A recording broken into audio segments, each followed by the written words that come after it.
అదే RTV app వార్తల్ని క్షణాల్లో చదివే అవకాశం ఉంటుంది. ఒక న్యూస్ పేపర్, ఒక టెలివిజన్ ఛానల్ మీ చేతుల్లో ఎప్పుడూ ఉంటాయి. నా పేరు వై రమేష్ అండి. నేను ఏసీబీ డిఎస్పీ ఖమ్మం భద్రాద్రి కొత్తగూడెం చూస్తాను డిఎస్పీగా.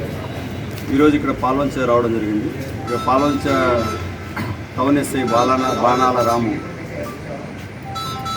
ఈరోజు బ్రైబు 20,000 తీసుకుంటే ఇక్కడ రెడీ హ్యాండ్గా పట్టుకున్నాం. ఏసీబీ టీం అంతా వచ్చి ట్రాప్ చేశాను ఈరోజు.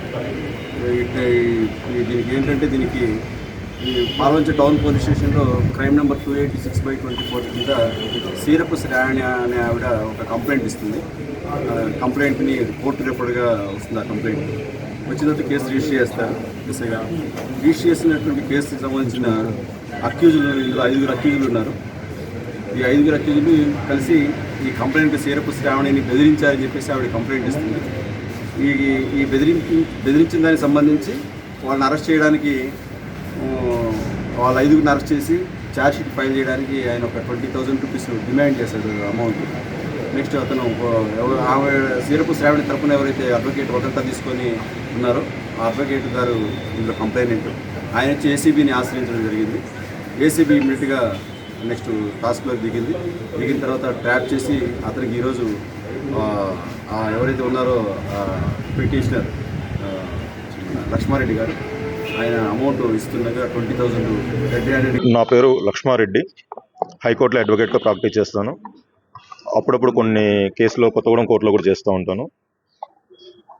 మా క్లయింట్ అయిన సీరపు శ్రావణికి కొత్తగూడెంకు చెందిన బాలసాని గణేష్ గౌడ్ అనేటువంటి వ్యక్తి తన దగ్గర అప్పుగా తీసుకున్నాడు కొంత అమౌంట్.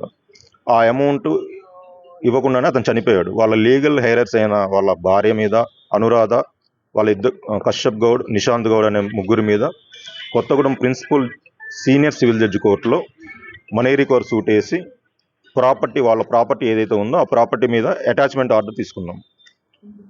అటాచ్మెంట్ అయిన ఆ ప్రాపర్టీని ఒక 15 రోజుల తర్వాత చావా శ్రీనివాసరావు అనేటువంటి వ్యక్తి వచ్చి వీళ్ళతోటి ఈ ప్రాపర్టీ నేను కొనుక్కుంటున్నాను, ఈ ప్రాపర్టీకి సంబంధించినటువంటి అమౌంట్ నేనే పే చేస్తాను, కావాలంటే మీరు వాళ్ళతో కూడా మాట్లాడినని వాళ్ళతో కూడా మాట్లాడిస్తాడు. ఎవరైతే మనకి డెబిటర్స్ ఉన్నారో వాళ్ళతో కూడా మాట్లాడిస్తాడు. ఇతను ఇస్తాడు అనే నమ్మకంతో మేము కోర్టులో ఫర్దర్ ప్రొసీజరింగ్ కోసం వెళ్ళము. కొంత పీరియడ్ తర్వాత అతను ఆ డబ్బులు చెల్లించకుండానే ఆ ప్రాపర్టీని వాళ్ళ కొడుకైన రుషిల్ చౌదరి పేరు మీద రిజిస్ట్రేషన్ చేయించుకుంటాడు. ఆ విషయం మాకు చాలా 2 నెలల తర్వాత 3 నెలల తర్వాత తెలుస్తుంది. తెలిసి ఈసీ చెక్ చేసుకుంటే ఆల్రెడీ అతను వాళ్ళ అబ్బాయి పేరు మీద రిజిస్టర్ చేసినట్టుగా, దాన్ని కరూర్ వైశ్య బ్యాంకులో తనఖా పెట్టి వాళ్ళ బ్యాంకర్స్ని కూడా మోసం చేసి 51 లక్షల లోన్ తీసుకున్నట్టుగా తెలిసింది ఈసీ ద్వారా. పూర్తి డీటెయిల్స్ తీసుకొని అతను చావా శ్రీనివాసరావు దగ్గరికి పెద్ద మనుషుల సమక్షంలో శ్రావణి వెళ్తే అతను ఏం చెప్తాడంటే, నేను రావాక దగ్గర నాకు ఇంకెవరో సిపిఐ లీడర్స్ పేర్లు చెప్పేసి పొలిటికల్ ఇన్ఫ్లుయెన్స్ ఉంది, నువ్వు ఇంకోసారి మా ఇంటికి వచ్చినా డబ్బుల కోసం నాకు ఫోన్ చేసినా చంపేస్తాను అమ్మాయిని బెదిరిస్తాడు. నాకు ఎవరైతే అమ్మారో వాళ్ళనే కనుక్కోండి అని చెప్తాడు. వాళ్ళని అడిగితే వాళ్ళు కూడా బెదిరిస్తారు, మీకు చేతనైంది చేసుకోండి అని చెప్పేసి. ఈ విషయంలో పాల్వంచ పట్టణ పోలీస్ స్టేషన్లో 19/5న కంప్లైంట్ చేశాము. కంప్లైంట్ చేస్తే ఎస్ఐ రాము ఫిర్యాదు తీసుకొని ఎలాంటి చర్య తీసుకోలేదు. దాని మీద ఎస్పీ గారికి కూడా రిజిస్టర్ పోస్ట్లో కంప్లైంట్ పంపించాము. అక్కడ నుంచి కూడా ఎట్లాంటి ఇంటిమేషన్ రాలేదు. అప్పుడు కొత్తగూడెం 3rd ADM కోర్టులో ప్రైవేట్ కంప్లైంట్ ఫైల్ చేసి ఈ అక్యూజర్ అందరి మీద ఎఫ్ఐఆర్ చేయమని ఆర్డర్స్ తీసుకున్నాను. ఆ ఆర్డర్స్ బాణాల రాము గారికి ముట్టిన తర్వాత ఒక 4-5 రోజుల తర్వాత 10 రోజుల తర్వాత ఎఫ్ఐఆర్ చేస్తాడు. ఎఫ్ఐఆర్ చేసి నాకు 2వ రోజు 3వ రోజు ఫోన్ చేసి, రెడ్డి గారు మీకు ఆ కేసులో ఎఫ్ఐఆర్ చేశాను, వచ్చి కలవండి అని చెప్పాడు. వచ్చి కలిస్తే అది ఎఫ్ఐఆర్ చేశామండి, దాంట్లో చావా శ్రీనివాసరావు బాగా ఇన్ఫ్లుయెన్స్డ్ పర్సన్, డిఎస్పీ గారితో చెప్పించాడు, మా డిఎస్పీతో చెప్పించాడు, కొత్తగూడెం డిఎస్పీతో చెప్పించాడు, ఎస్పీ గారితో చెప్పించాడు, మేమేం చేయలేకపోతున్నాం, అందుకే పాత కంప్లైంట్ క్లోజ్ చేసాము, ఈసారి మీరు కొంచెం మాకు ఏదైనా కోఆపరేట్ చేయండి. ఏం చేయాలి సార్ అంటే డబ్బులు ఇవ్వండి అన్నాడు.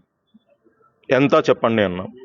మీరు ఇవ్వండి అంటే మీరు చెప్పండి సార్ అంటే మీరు ఇవ్వండి నేను చేస్తాను, ముందు ఒక 20,000 ఇవ్వండి, తర్వాత ఫర్దర్గా మిగతా అమౌంట్ ఇద్దరు కానీ అంటే ఓకే సార్ అని చెప్పేసి ఏసీబీ డీజీ గారికి ఇటు విషయం ఫిర్యాదు చేయడం జరిగింది. మరిన్ని వీడియోస్ కోసం ఛానల్ ని సబ్స్క్రైబ్ చేయండి, లేటెస్ట్ అప్డేట్స్ కోసం వాట్సాప్ ఛానల్ ని ఫాలో చేయండి అండ్ లింక్ డిస్క్రిప్షన్ లో ఉంది.